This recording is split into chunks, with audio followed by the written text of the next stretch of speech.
मैंने एक dead body Tihar के गेट नंबर 3 के ठीक सामने रखी है। अगर तुम मुझे पकड़ सकते हो तो पकड़ के दिखाओ। इमेजिन करो, दिल्ली की एक सुबह, तिहाड़ जेल, इंडिया की सबसे हाई सिक्योरिटी वाली जेल के ठीक बाहर एक टोकरी मिलती है। अंदर एक इंसान की कटी हुई लाश और एक चिट्ठी। चिट्ठी लिखने वाला पुलिस को गालियां दे रहा है और चैलेंज कर रहा है, पकड़ सकते हो तो पकड़ लो। ये कोई फिल्म की स्क्रिप्ट नहीं, ये एक रियल स्टोरी है चंद्रकांत झा की। इसे मीडिया ने नाम दिया द बुचर ऑफ दिल्ली। तुम्हारे इंतजार में तुम लोगों का बाप और तुम्हारा जीजा जी सीसी। नेटफ्लिक्स ने इस पे पूरी एक डॉक्यू सीरीज बनाई है द इंडियन प्रीडेटर के नाम से।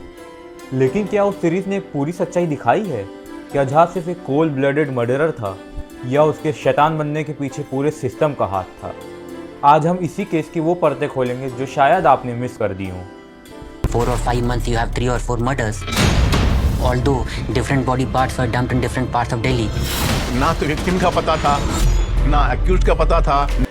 Welcome to my channel, my name is Hardik Shrivastava. आज की वीडियो में हम उस क्राइम के पीछे नहीं, उस क्यों को एक्सप्लोर करेंगे। 20 अक्टूबर 2006 दिल्ली पुलिस को एक कॉल आती है। तिहाड़ जेल गेट नंबर 3 के पास एक लाश पड़ी है। पुलिस पहुंचती है तो उनके होश उड़ जाते हैं।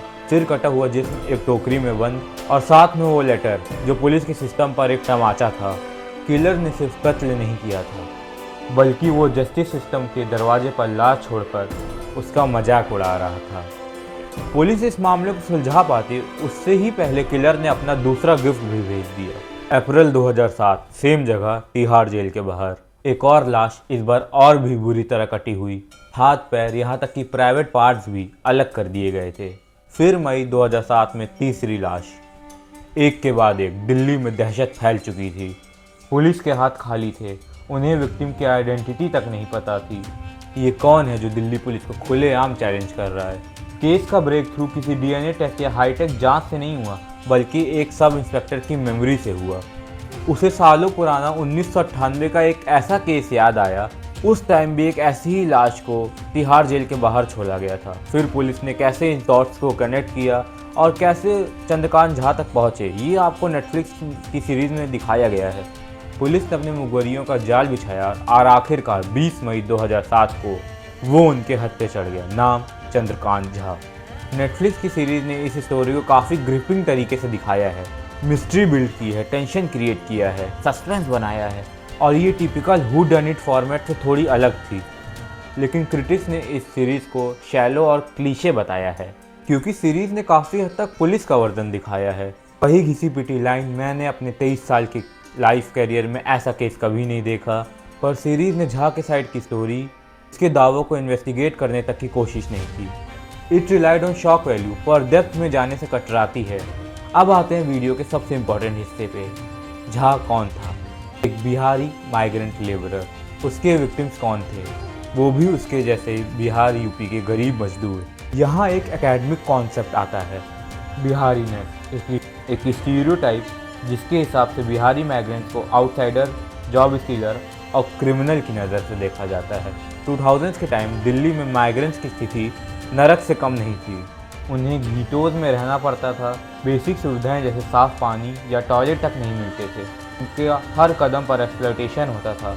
पुलिस उन्हें परेशान करती थी, उन्हें क्रिमिनल समझती थी और उनकी कोई सुनवाई नहीं होती थी। और इन सब के बीच चंद्रकांत झा का एक दावा था कि पुलिस ने उसे एक फॉल्स केस में पकड़कर बहुत ही ज़्यादा टॉर्चर किया था। ये एक बहुत बड़ा एंगल है, एक पॉसिबल मूव जिसे डॉक्यूमेंट्री ने पूरी तरह इग्नोर किया है। तो यहाँ दो अलग कहानियाँ बनती हैं, एक जो पुलिस और डॉक्यूमेंट्री बताती है और दूसरी जो कॉन्टेक्स्ट को देखकर समझ आती है। झा किल्ड ओवर पेटी issues, theft, lies, eating meat. Jha claimed he was previously framed and tortured by police, giving him a motive for revenge against the system. He was a monster taunting the system for fame. Jha's counter narrative. He was marginalized, invisible migrant fighting back against an oppressive system that had wronged him. His victims were simply at the wrong place at the wrong time. ये police बताती है, लेकिन जो एक counter topic हो सकता है वो his victims were as vulnerable and invisible as him, highlighting a disposable class of citizens whose disappearance goes unnoticed. मतलब उनका रहना या ना रहना कोई मतलब नहीं था झा के लिए। वो भी झा जैसे क्रिमिनल्स ही थे। झा ने एक आदमी को चोरी के उससे मारा था, एक जो मीट खाता था उसके उससे मारा था, और झा का मानना था कि उसने मार के कुछ गलत नहीं किया, वो बुरे लोगों को ही मारा। ये सोचिए, झा एक इंसान था जिसे सोसाइटी इनविजिबल मानती थी। एक और मजदूर, उसकी ज़िंदगी, उसके दुख से किसी को फ़र्क नहीं पड़ता था। उसने कत्ल किए और उन लाशों को तिहाड़ जेल के सामने रखा, सिस्टम के सिंबल के सामने। उसने चिट्ठी लिखी, पुलिस को चैलेंज किया। ये सिर्फ एक पागलपन नहीं था, ये एक ऐलान था, एक अदृश्य व्यक्ति का, एक अदृश्य आदमी की दृश्य बनने की एक भयानक कोशिश। चीख कर कह रहा था, तुमने मुझे अनदेखा किया, अब तुम चाह के भी मुझे इग्नोर नहीं कर सकते, अब मैं कंट्रोल में हूँ। तो झा के दिमाग में आखिर चल क्या रहा था? डॉक्यूमेंट्री के एक्सपर्ट कहते हैं उसके लिए कत्ल करना एक पावर प्ले था, एक ऐसी चीज़ जो उसे कंट्रोल फील होता था, और डोमिनेशन ही क्रेव्ड। उसे फेम चाहिए थी, वो चाहता था मीडिया उसके बारे में लिखे। सीरीज़ उसकी साइकोलॉजी को उसकी माँ के साथ डिसफंक्शनल रिश्ते से जोड़ती है। उसकी चिट्ठियाँ माँ बहन की गालियों से भरी रहती थी, जिसे एक फोरेंसिक साइंटिस्ट ने लिखा, he is dislike towards his mother figure. लेकिन क्या इतना सिंपल है? कुछ क्रिटिक्स इसे शैलो साइकोबेबल कहते हैं, एक आसान एक्सप्लेनेशन एक बहुत ही कॉम्प्लेक्स सच्चाई के लिए। असलियत ये है, उसके कत्ल करने का रीज़न चोरी, झूठ, नॉनवेज खाना सब बहाने थे। असली रीज़न था कंट्रोल और सिस्टम को ये दिखाना, मैं तुम सबसे बड़ा हूँ। इंटरेस्टिंग बात यह है, बुचर ऑफ दिल्ली के बाद नेटफ्लिक्स ने इंडियन प्रेडेटर सीरीज़ में और भी शोज बनाए, और इसके अगले part the diary of serial killer को लोगों ने ज़्यादा पसंद किया, क्योंकि उसमें मेकर्स ने एक्सपर्ट्स जैसे सोशल एंथ्रोपोलॉजिस्ट और मेंटल हेल्थ प्रोफेशनल्स को शामिल किया, और किलर की साइकोलॉजी और बैकग्राउंड को ज़्यादा गहराई से समझा। ऐसा लगता है उन्होंने बुचर ऑफ दिल्ली की क्रिटिसिज्म से सीखा। लेकिन इस कहानी में एक ट्विस्ट है जो आपके होश उड़ा देगा, और ये आपको नेटफ्लिक्स सीरीज़ में नहीं मिलेगा।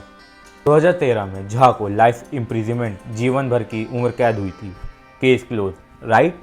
रॉन्ग। अगस्त 2023 में चंद्रकांत झा को 90 दिन की पेरोल मिली थी। रीज़न, अपनी बेटी के लिए लड़का ढूंढना, और अपनी पेरोल ख़त्म होते ही वो फरार हो गया। तब कई महीनों तक पुलिस उसे ढूंढती रही, उस पर 50,000 रुपये का इनाम रखा, और फाइनली 2025 में इसी साल उसे ओल्ड दिल्ली रेलवे स्टेशन पर फिर से अरेस्ट किया गया, जब वो बिहार भागने की कोशिश कर रहा था। The butcher of Delhi was once again on the loose. तो सवाल ये आ जाता है, चंद्रकांत झा क्या वो पैदाइशी शैतान था जिसे कत्ल करने में मज़ा आता था, या वो एक टूटे हुए सिस्टम का ही प्रोडक्ट था जिसने एक मामूली इंसान को मॉन्स्टर बना दिया?